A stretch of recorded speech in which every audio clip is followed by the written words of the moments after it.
පළක් තිබෙනවා කියන්නේ ආබාධ තිබෙනවා නම් ඒ කරන පිණිස ස්පිතාලට යන්න තිබෙනවා කිලෝමීටර් 500ක් දුර ගිහින් ආපහු නැවත එන්න තිබෙනවා ஆஸ்திரேலியாவே.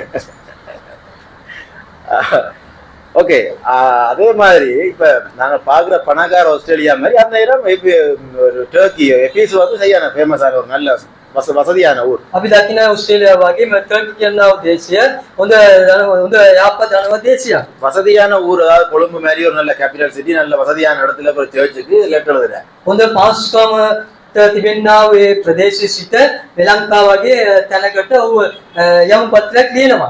வாசிங்களா 6ஆம் வசனம். 6වෙනි පදය. போதுமென்கிற மனதுடனே கூடிய தேவ பக்தியே மிகுந்த ஆதாயம். எப்படி ஒரு கேபிட்டல் சிட்டில இருந்தோண்டு ஒரு வசதியான ஊர்ல இருந்தோண்டு எப்படி போதுமான மனதோட இருக்கிறது? தත්පමණි සතුටීම සමග භක්තිවන්තකම මාත් ලාභයක් කියලා කෙලෙසද අපි කියන්න පුළුවන් මේ වගේ සිටමින්. இப்ப நான் ஒரு நார்மல் கார் வச்சுக்கேன். நான் காரை நான் வச்சிருக்கேன் இல்ல, அது வேற பிரச்சனை. நான் ஒரு கார் வச்சுக்கேன், பைக் வச்சிருக்கேன். எனக்கு முன்னுக்கு ஒரு BMW கார் ஒன்று ஓடிக்கொண்டிருக்கு. அதை பார்க்கல எனக்கு அப்படி இருக்கும். මට සාමාන්‍ය කාර්යයක් තිබෙන කියලා සිතා ගන්න බයිකයක් තිබෙන්නේ BMW කාර්යයක් තිබෙන කියලා ඔබ සිතා ගන්නකෝ. போதும் என்ற மனதோட இருக்கிறது எவ்வளவு கஷ்டம். ලද පමණින් සතුටු වෙන එක කොච්චර අපහසු දෙයක්ද? இங்க கொழும்புல කොළඹ ප්‍රදේශයේ இதே ஒரு காட்டுக்குள்ள போயிருந்தீங்கன்னா மோட்டார் பைக்கே பெரிய விஷயம். කැලෑ වගේ ප්‍රදේශයට යනවා නම් බයික් එකේ ඒක මාත් දෙයක්. விளங்குது? அப்ப கேபிட்டல் சிட்டி, அதாவது ஒரு பணக்கார சிட்டில இருந்தோண்டு போதும் என்ற மனதோட இருக்கிறது சரியான கஷ்டம். அதான் நான் எழுதுறேன், தனம் என்ற மனதோட இருங்கள். ධනවත්තු කියන්නේ පළාත්වල ප්‍රදේශවල සිටමින් ලද පමණින් සතුටු වීම ගැන ඔයාකාර සිටින්න පුළුවන් ද කියන එක තමයි මම ලියන්නේ. பாருங்க, இந்த டிராபிக்ல நீங்கள் ஒவ்வொரு நாளுமே எக்ஸ்பீரியன்ஸ் பண்ணுவீங்க. அந்த கொஞ்சத்துக்குள்ள எப்படியாவது இருந்து கஷ்டப்படுறாங்க இல்லைங்க. அந்த ஒரு யாராவது நீங்கள் கொஞ்சம் ஒருத்தன் முன்னுக்கு சிக்னல்ல போய் கொஞ்சம் பதறா உடனே சரி அவன் எப்படியோ பதறி போட்டு மட்டும் விடுறாங்களா எல்லாரும் வாட்டி போகல ஒரு முன்னுக்கு அவன் ஏற்கனவே ஒரு ஸ்ட்ரெஸ்ல அவனை செய்யாம இருக்கான். அவனை போட்டு அபத்தமத்துல இன்னும் பயந்துவே போறது ஆக்சிடென்ட் தானே படுவான். වාහන තදබදේ පාර එනකොට ඔබ දන්නවා ඔබට අතැකීම ඇති. ඒ කියන්නේ වාහන යන විට අස්ස මුල දාලා එයා ඉදිරියේ සිටින යන්න ඉඩ දෙන්නේ නැතුව ඔහුට කියන්නේ හෝන් එක ගගා සිටිනවා. ඔහු කලින්ම ඉදිරියේ සිටින කෙනා ප්‍රශ්නයක් අතුල ඔහු සිටින වෙන්න පුළුවන්. ஏன் அவ்வளவு தூரம் கஷ்டப்படுறாங்க? ඇයි එච්චර දුරට අපහසුතාවයටපත් වෙන්නේ? இது 4 தான் யோசிச்சு பாத்தீங்கன்னா இந்த மையப்புள்ளி என்னவா இருக்கும்? ඒකේ සත්‍යවන්ත අවංකකම කුමද කියලා ඔබ සිතන්නේ? யாராவது காசு. ඒකේ ඉතිවෙන්නේ අදිශි වීම නම් ඒක මුදල් තමයි. எப்படி சுத்திறது யோசிச்சு பாத்தீங்கன்னா நான் சொல்றேன் 100% அப்படி இல்லாட்டி மெஜாரிட்டி அப்படித்தான் இருக்கு. ඔබ කියන්නේ ඔබ කොච්චර කල්පනා කරලා බැලුවොත් හරි ඒක තමයි ඇත්තම තිබෙන්නේ. வாசிங்க 9ஆம் வசனம். 9වෙනි පදය. ஐஸ்வர்யவான்களாக விரும்புகிறவர்கள் சோதனையிலும் பண்டியிலும் மனுஷரை கேட்டிலும் அழிவிலும் அமிழ்த்துகிற மதிகளும் சேதமுமான பலவித இச்சைகளிலும் விழுகிறார்கள். ஆமென். ரைட்.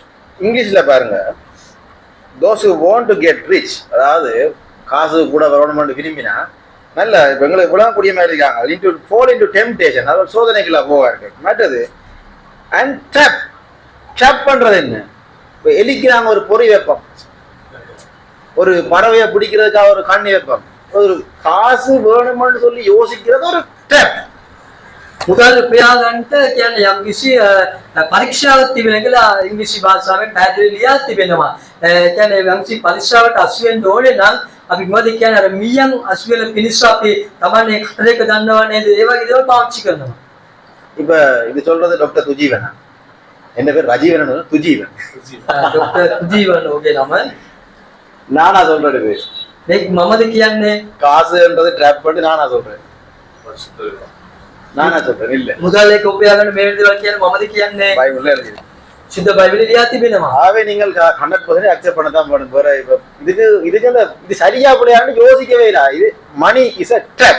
නිසා ඔබ 100% පිළිගත යුතුයි මේක හරි මේක තමයි හරි කියලා. காசுன்றது ஒரு கண்ணி. මුදල් කියන්නේ ඒක බුල්ලක්. அது என்ன மனதை மாத்துமா? எங்கட மனதை ඒක අපේ සිත වෙනස් කරනවා. மனம் எங்கட மனதை எப்படி மாத்துமண்டா? කෙලෙස් අපේ සිත වෙනස් කරනවා නම් பாருங்க, those who want to get rich fall into temptation and trap and into many foolish என்னது foolish என்றா என்னன்னு தெரியாம யாரும் இருக்க மாட்டாங்கன்னு நினைக்கிறேன். எங்கடா foolish என்ற எங்கடா fool ஆக்கும் ஆர் மணி. இரண்டாவது harmful